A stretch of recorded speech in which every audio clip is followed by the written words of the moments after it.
Josiah, soyez les bienvenus.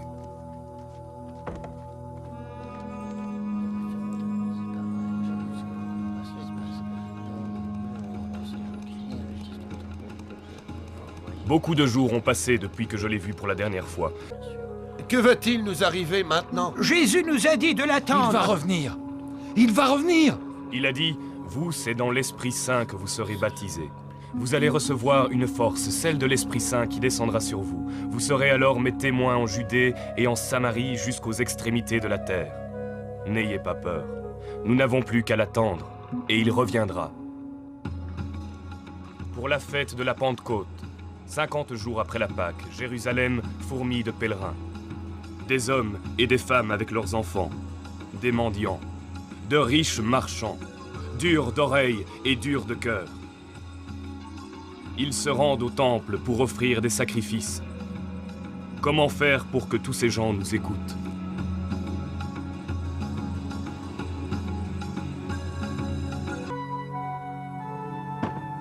Frappe à la porte. Qui frappe à la porte? Je vais voir. Qui est là?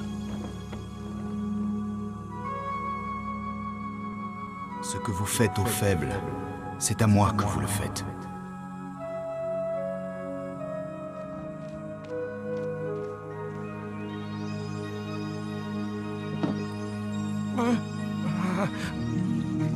Qui es-tu? Mon nom est Zacharie.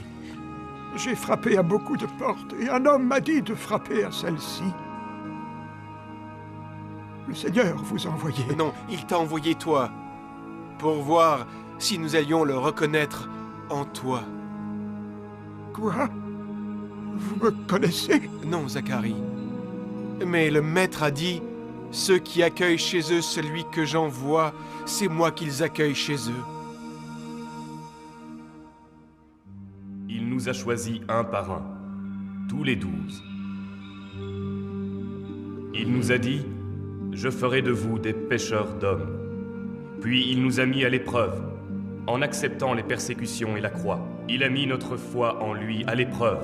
Mais l'un d'entre nous, l'un de nous l'a trahi. Mais en vérité, moi aussi, oui, moi aussi, je l'ai trahi.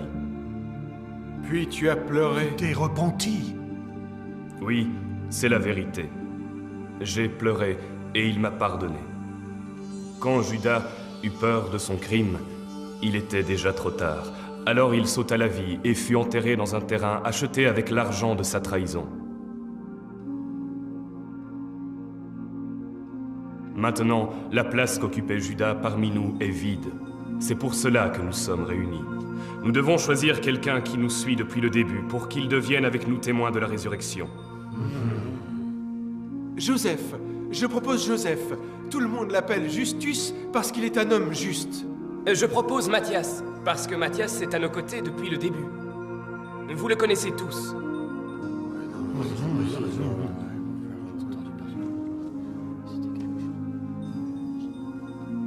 La blanche pour Matthias et la noire pour Joseph. Marc, approche.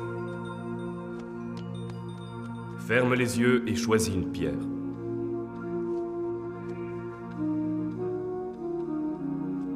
Le Seigneur a choisi Matthias. Matthias, à partir d'aujourd'hui, tu fais partie des 12. Tu es un témoin de Jésus.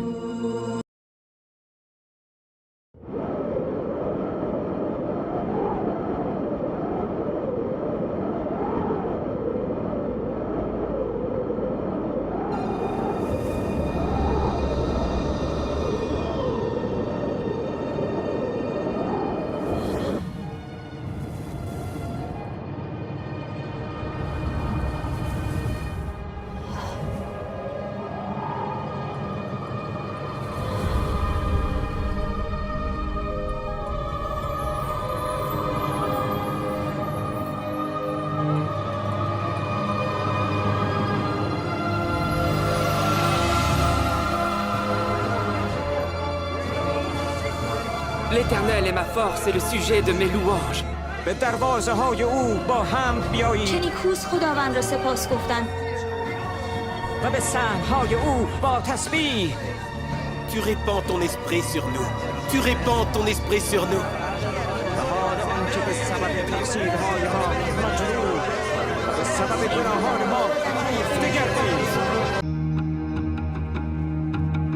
Béni soit le Seigneur. Peuple de Jérusalem, hommes, mes frères, et vous tous qui m'écoutez, vous avez été témoins de ce que le prophète Joël avait prédit. Je répandrai de mon esprit sur toute chair, a dit le Seigneur. Alors vos fils et vos filles prophétiseront. Vos jeunes gens auront des visions. Et quiconque alors invoquera le nom du Seigneur sera sauvé. Qui sont-ils? Ce sont les disciples du Nazaréen. Ils ne sont pas tous partis. Je suis certain qu'il est de Galilée. Comment se fait-il qu'il parle arabe? Moi, je l'ai entendu parler le grec. Hommes d'Israël, écoutez-moi, écoutez ces paroles. Jésus le Nazaréen, qui descend de David, l'homme que Dieu a envoyé parmi nous, cet homme a été trahi et a été cloué sur la croix. Vous l'avez vu. Tu es sous! Il est 9 heures du matin. Comment pourrais-je être déjà saoul? Dieu l'a ressuscité, ce Jésus. Il l'a libéré des affres de la mort. De cela, nous en sommes tous témoins. Jésus a triomphé de la mort. Il s'est élevé jusqu'au royaume du Père. Et maintenant, exalté par la droite de Dieu, il a reçu du Père l'Esprit Saint, objet de la promesse, et il l'a répandu. Que toute la maison d'Israël le sache donc avec certitude. Dieu l'a fait Seigneur et Christ, ce Jésus que vous avez crucifié. Il est le Messie que le peuple d'Israël attend depuis des siècles et des siècles. Que devons-nous faire? Vous devez vous repentir. Et que chacun de vous se fasse baptiser au nom de Jésus-Christ pour la rémission de tous ses péchés. Et c'est ainsi que vous recevrez le don du Saint-Esprit, car la promesse du don de l'Esprit est pour vous, ainsi que pour vos enfants et pour tous.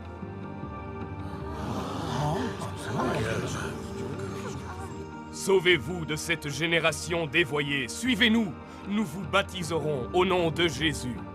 Suivez-nous, frères. Oui, n'ayez pas peur, suivez-nous. Le Messie nous a montré sa force.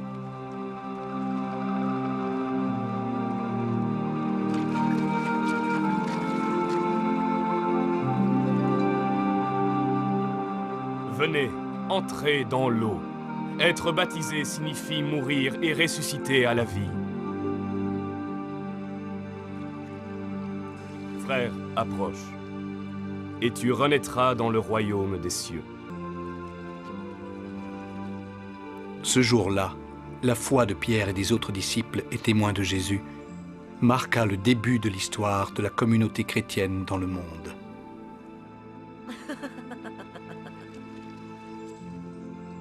Le geste de Pierre, par lequel il baptisait les hommes et les femmes au nom de Jésus, créa un grand scandale dans la ville qui, quelques semaines auparavant, avait assisté à la crucifixion entre deux voleurs sur le mont Golgotha et à la fuite de ses disciples. Mais quand le Saint-Esprit descendit sur eux, les 12 apôtres et ceux qui se trouvaient avec eux se sentirent soudain emplis de courage.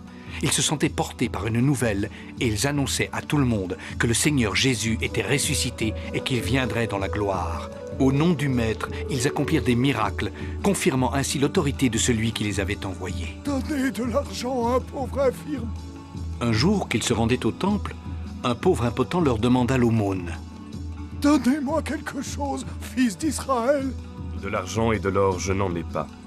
Mais ce que j'ai, je te le donne. Au nom de Jésus-Christ, le Nazaréen. Marche.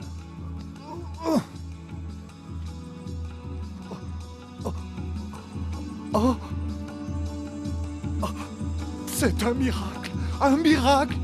Maintenant, va te montrer dans le temple. Un miracle.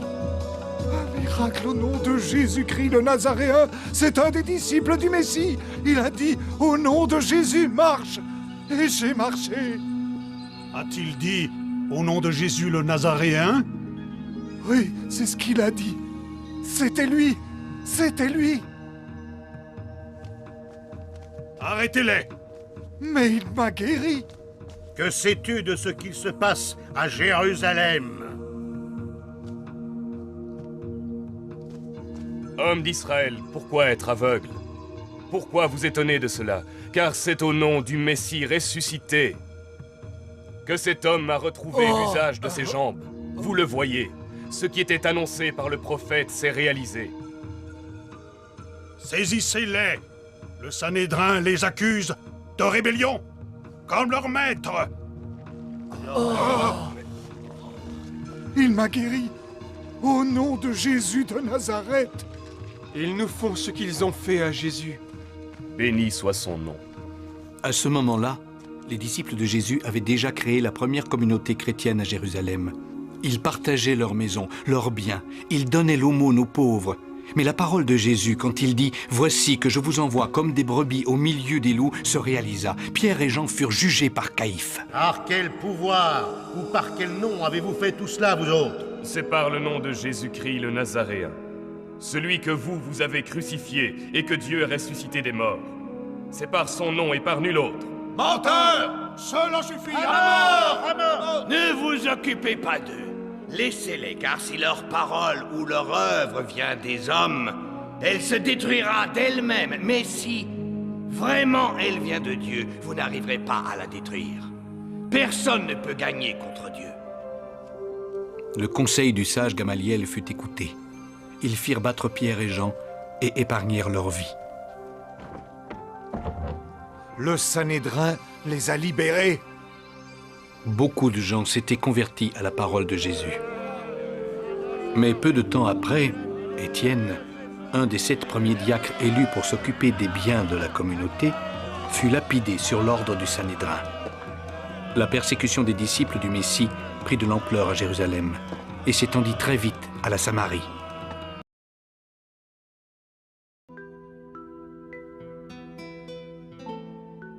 Le jour de la Pentecôte, l'Esprit Saint descendit sur les apôtres, sur Marie, la mère de Jésus, et sur les autres disciples présents dans la pièce du dessus.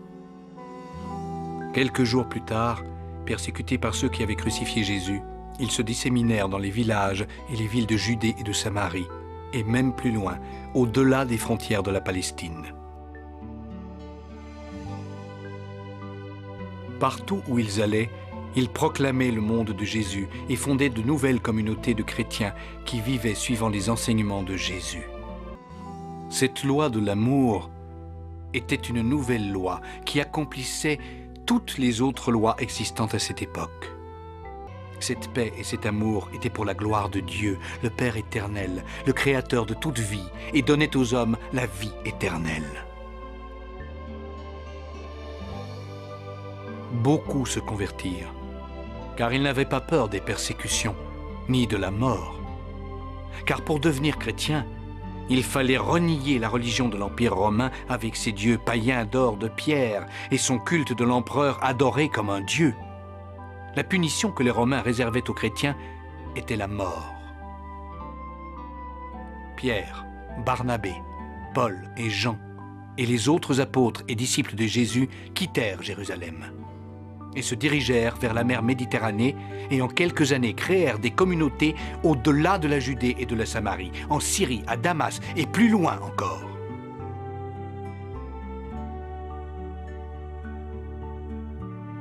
À Antioche, une grande communauté fut établie. C'est là que les premiers disciples de Jésus furent appelés chrétiens. Peu après, d'autres communautés virent le jour à Tarse, la patrie de Paul, à Antioche de Pisidie, à Colosse et dans les belles cités grecques d'Éphèse, de Troie, de Thessalonique, d'Athènes, de Corinthe et de Philippe.